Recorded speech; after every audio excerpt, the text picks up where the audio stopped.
Hello and welcome to my channel. I'm Mtghazzard, and this is my first class guide. It won't be the longest guide out there, but it will be easy enough for beginners to understand and in-depth enough for experts. And the topics we're going to be going over is going to be the build, stats and stat weights, gems and enchants, your crucible choices, rotation and healing cooldowns, your gear and legendaries, and add-on recommendations. So let's get started. We're going to start with the build. Now your build is starting out with the level 15 talent. All three are viable. I prefer Bestow Faith. It's going to have the most output overall for any raid fight. And what it does is you place a heal on the target, and after 5 seconds, it bursts, healing them for a fairly large amount. And it's only 13,000 mana on a 12-second cooldown. So you almost always want to keep this on cooldown. Your level 30 talent, Unbreakable Spirit and Cavalier are mediocre at best. You don't really want to use them. Rule of Law is what you want, just because of the raid utility. It's got a 30-second recharge, and it increases the range of your heals and the reach of your mastery by 50% for 10 seconds. So the normal range for our mastery stat is, before the heals start to degrade, is 10 yards. By popping Rule of Law, that degradation increases to 15 yards. And this will be useful when we combine it with other healing cooldowns, which we'll get to here shortly. Your 45 talent, it doesn't matter which one you want, it's just preference. Now your level 60 talent, all three are viable. Aura of Mercy is what you use if you just want to be lazy and have passive healing going out at all times. Devotion Aura is really good if you need a lot of damage reduction. However, your go-to heal for this tier is going to be Aura of Sacrifice. The passive ability, while you're above 75% health, 10% of all damage taken by allies within 10 yards is redirected to you. That's not the important part. The important part is when you pop your Aura Mastery, which is a 3-minute cooldown, 15% of all effective healing that you deal is replicated to all allies in that aura. Now back to Rule of Law, since Aura of Mastery says that when you use it, it increases its radius to 40 yards for 8 seconds. With Rule of Law, that 40 yards then becomes 60 yards. Very good for any fight where you are going to be spread out to the edge of the map. And it is also currently one of the strongest healing cooldowns in the game. Your level 75 talent. Most people take Divine Purpose. I don't like it because of the RNG. Plus, I'm not that lucky with it. But I also don't use Latidon as much as other Holy Paladins do, because I'm normally standing out in the range, not with the melee. So I go with Holy Avenger. It's a 1.5 minute cooldown, and it gives me an extra raid healing cooldown. Because it increased my haste when there's a lot of burst damage going out and I need to spot heal, I can heal very quickly. But it also increases the Holy Shock healing by 30% for 20 seconds. And Holy Shock is a heal that we will keep on cooldown at all times. Now, level 90 talent, for raiding, it's always going to be Judgment of Light, because you're always going to keep your Judgment on cooldown for only 6,000 mana, and it's going to put a debuff on the target that has 40 stacks. And every time someone hits it, it's going to heal that player. So, Judgment of Light is what you want for raiding. If you're doing Mythic Pluses, Sanctified Wrath is what you're going to want to use. And then Fervent Martyr is complete garbage. You'll never want to use it. And now the level 100 talent. Again, if you're doing Mythic Pluses, Beacon of Virtue is what you're going to want. However, for raiding, it's going to be either Beacon of Faith or Beacon of Lightbringer. Most of the time, it'll be Beacon of Faith, because it gives you a second beacon target to cover both tanks. The effectiveness might be reduced by 20%, but that's alright. If you do choose Beacon of Lightbringer, it will make the healing range of your Latidon better by 30%. And it'll also allow you to have less degraded heals, because anybody who's standing close to your beacon or close to you will get healed as if they were next to you.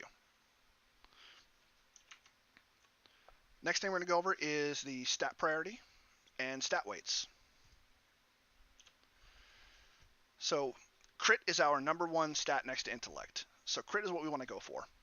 And we want to go for the 45% because that is our soft cap. You can go as high as 50 before it starts to be useless. Now the difference between 45 and 50% is obviously there's 5 percentage points, but if you hit that 50% critical strike chance, it means that your Holy Shock, because of its separate critical strike chance table, is going to have a 100% crit chance. So it has its benefits. But if you want to stop at 45%, that's fine too, because that is the soft cap. That's where we want to be. Now haste, I feel comfortable between 13 to 16%. That's what I have found to be most effective. However, the haste is all based on what you feel is comfortable. So you can go as low as 10%, high as 20, it doesn't matter. But in my opinion, 13 to 16% is the most efficient. Now on to mastery. Mastery is in and of itself a RNG stat because it's based on proximity from you to your target. Now, we want to hit at least 40%. Between 40 to 45 is generally what we want to be at. And again, we can augment our mastery range with rule of law. Now, the proximity is based on us to the target. And this range is 10 yards. However, with rule of law, it increases our range by 50%. So if we use that to hit people that are further out, even though our heals are already degrading, with rule of law, they'll degrade less because it'll increase the range at which our mastery is strongest by 5 yards. Now, versatility, due to the fact that versatility takes a lot more points to equal 1 percentage point than mastery does, that's what made mastery our second best stat next to crit. However, if you can hit the 45% crit strike soft cap, get your comfortable haste that you want to be at, and hit that 40% or higher mastery, you can dump everything else into versatility. Currently, that means I'm only sitting at 7. I could probably go with more, but my stats are perfect the way I want them. Now we're going to go over the rotation and cooldowns. So cooldowns, we have Avenging Wrath, obviously, which is our wings. It increases our healing done by 35% and our crit strike chance by 20% for 20 seconds. Then we have our Tears of Deliverance, which releases the light within the silver hand for 10 seconds, healing an injured ally within 23 yards for 139,000 every 0.9 seconds. The added benefit of this ability is it also, any allies healed by Tears of Deliverance will receive 40% increased healing from our Holy Light and Flashlight spells for 10 seconds. Now, one of the healing combos that I use is Avenging Wrath with Tears Deliverance while also using Rule of Law. Because at 23 yards, while popping Rule of Law will give it an additional 11.5 yards. And with Avenging Wrath, the ticks they get from the Tears of Deliverance will be a lot stronger. And also, your heals will be stronger in general when it hits those targets. So not only will your heals already be increased by 35%, but anybody who was healed by Tears of Deliverance will be getting an additional 40% healing to the already 35% increased from your Avenging Wrath. Very good for burst healing. Now your next healing cooldown, we've already talked about this before, but it's Aura Mastery.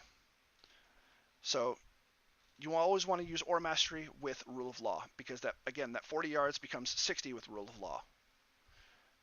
And you can also use Holy Avenger with Aura Mastery to increase your haste to pop off heals much faster to replicate more heals to that 60-yard range. Again, keep Judgment on cooldown on the target, so you can keep up your Judgment of Light proc. Now, Flash of Light, you don't want to go and spam this, because you will run out of mana very, very quickly. However, it is sometimes necessary to spam Flash of Light to keep someone alive, i.e. the tank or someone who is taking damage from a raid mechanic. Generally, though, you don't really want to use Flash of Light unless the target is less than 50% health to get them topped off. Always keep Holy Shock on cooldown. And if you go with the 50% crit, you're going to be critting 100% of the time. But if you go with the 45%, you're still going to be critting a lot of the time. Now, there is a proc. When you use Holy Shock, you have a chance to get Infusion of Light, which reduces the cast time if you next Holy Light by 1.5 seconds. And for me, being at 14% haste, it brings it down to 0.876 seconds. Or you can use it to increase the healing of your next Flash of Light by an additional 50%. Almost always you're going to use Infusion of Light on Holy Light to get a faster heal that heals almost as much as Flash of Light, but for a lot less mana. But again, if your target is below 50% health, you'll use the Infusion of Light on your Flash of Light to get a much stronger heal, top them off faster. Then we move on to our Light of the Martyr. This heal is very cheap, only 16,000 mana, and it heals for more than Holy Light or Flash of Light will. However, the drawback is that to use this heal, you're going to be sacrificing a lot of your health to heal that person. So it's counterproductive. And not only that, it also doesn't heal your beacon targets. And your beacons are where most of your heals are going to be coming from. So only use Light of the Martyr when you're on the move and you have no other way to stop and cast. But use it very seldomly. You could even use it with Bestow Faith. Put Bestow Faith on yourself, and then for 5 seconds, cast some Light of the Martyrs, and then Bestow Faith will counteract most of what you did with Light of the Martyr. Moving on to Light of Dawn. This mana, the mana cost of this is 30,000. It's got a 10-second cooldown. If you can hit at least 3 targets with your Light of Dawn, it's worth using. It doesn't heal for a lot on each of those targets, but it does help when you need to keep people up quickly. And again, we have Bestow Faith. Keep this on cooldown. It's only 13,000 mana with a 12-second cooldown. Pay attention to when the damage is coming out on the fights, and then place it on someone you know is going to be taking damage, and keep it on cooldown again.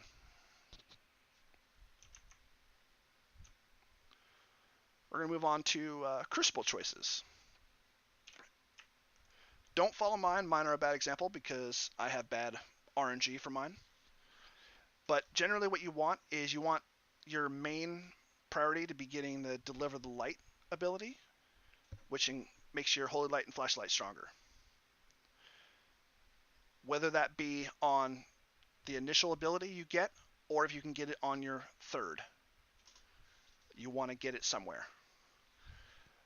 The secondary one you want, the Light or Dark Power, ideally you want to get Refractive Shell, to where your spells and abilities have the chance to cause Refractive Shell, absorbing 300,000 damage, which lasts 10 seconds. Or, the other one you want to work on getting is either the flat 500 Mastery and 500 Avoidance, or you want to get the ability that procs off of your Concordance of Legion Fall, which gives you 1500 versatility for the 10 seconds that is procced. Your third power, again, if you don't get the Deliver the Light on the first, you want to get it on the third if you can. But if you've already got it on the first, then your third can be whatever is going to benefit you the most for the raid.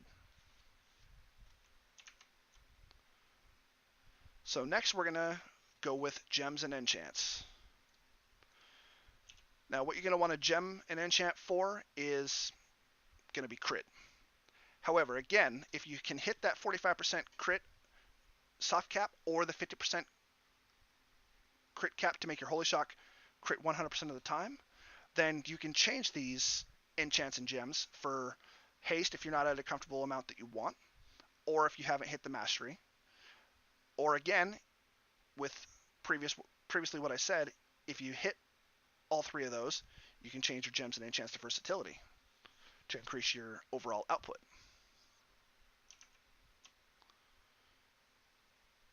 So next thing we're going to go with is recommended add-ons. I personally use Healbot, but there's Grid, there's Voodoo,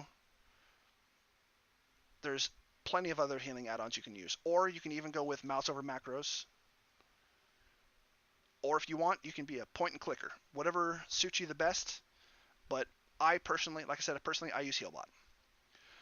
Another add-on that is very useful for utility is Decursive.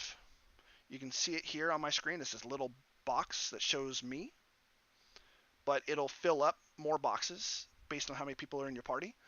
It's very good for quick dispelling of raid mechanics.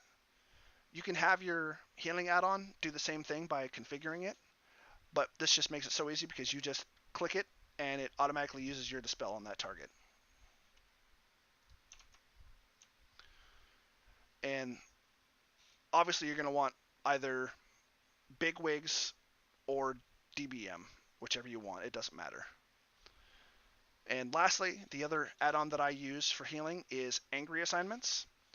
Angry Assignments is a very good utility add-on. It can generally be used for the raid leader to tell you what you need to do and when, or rotations.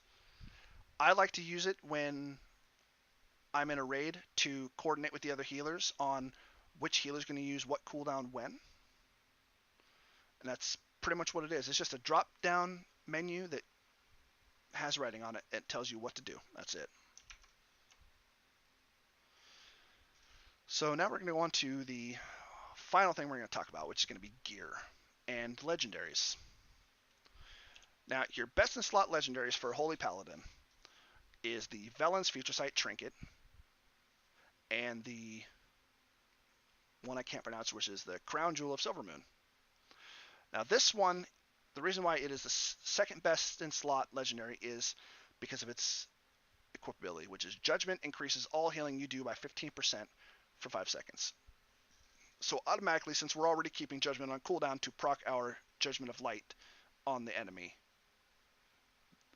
those stacks are automatically getting 15% increased heals when they're healing the people that are attacking that target. And on top of that, for that 5 seconds, all your other healing is increased by 15%. And again, this can be combined with Avenging Wrath, Aura Mastery, Tears of Deliverance, many, many combinations. Now, there are alternate legendaries that you can use if you don't have one or both of these legendaries. If you don't have those, the next best ones to get are Pridaz would be the third best in slot, because it is just an overall good legendary for every class. It's a stat stick, it has a socket, and every 30 seconds you get an absorb shield for 25% of your maximum health for 30 seconds. That is absolutely amazing.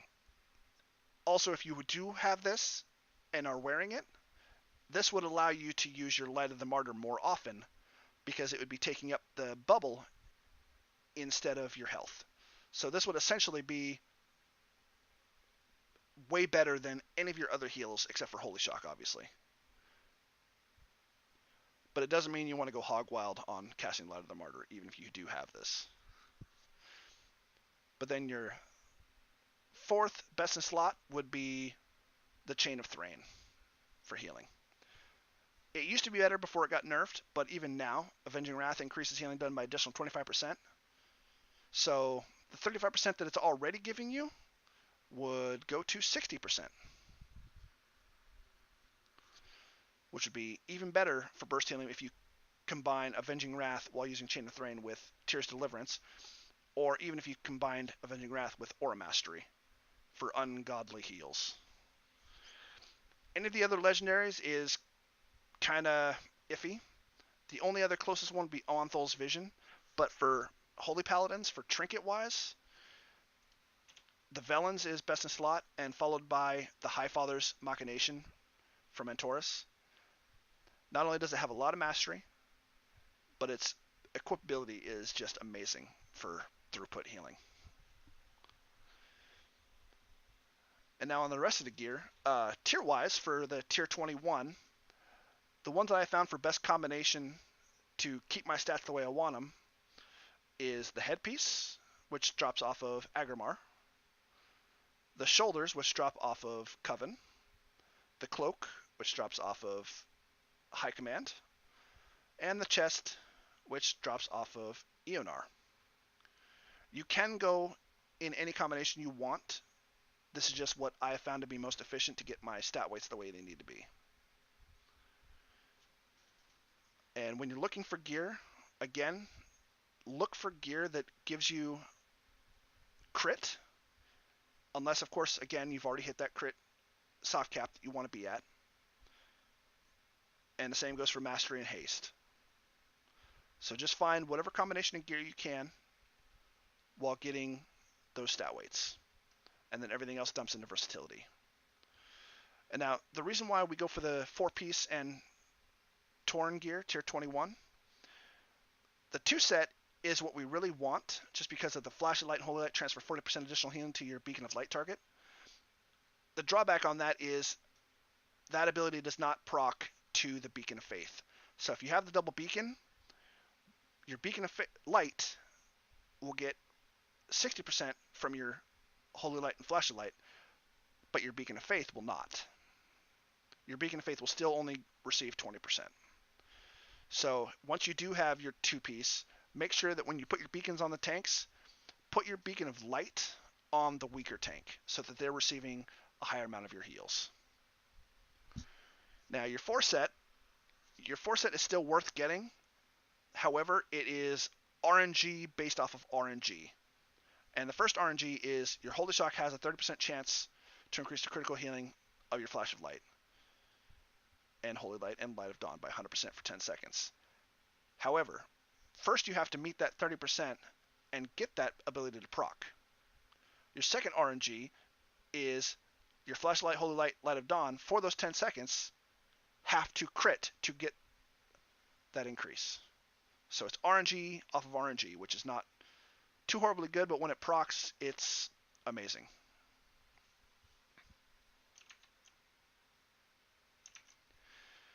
And again, this wasn't the longest guide, but I hope it does help. And thank you for watching this guide. See you next time.